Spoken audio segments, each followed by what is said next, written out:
Ini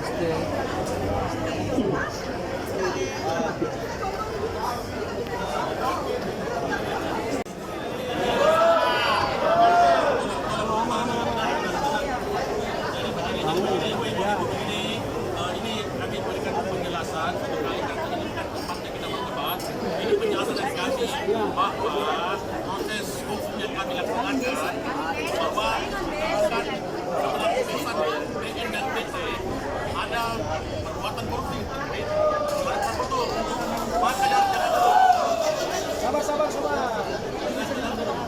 Maka dari itu kalau kami membiarkan bahwa pengelolaan pasar putus tetap dilaksanakan oleh pihak ulama, itu kan sama kami melanjutkan perkara perbuatan korupsi. Makanya kami meminta ini sudah diambil alih oleh pemerintah kota melalui PD Pasar agar supaya kita sama-sama kalau ada hal-hal yang silakan teman-teman di BEM sudah siap dalam hal ini bahwa tidak ada maksud lain dari yang dilakukan oleh PD Pasar selain menggunakan aset telepon dan kepentingan para pedagang.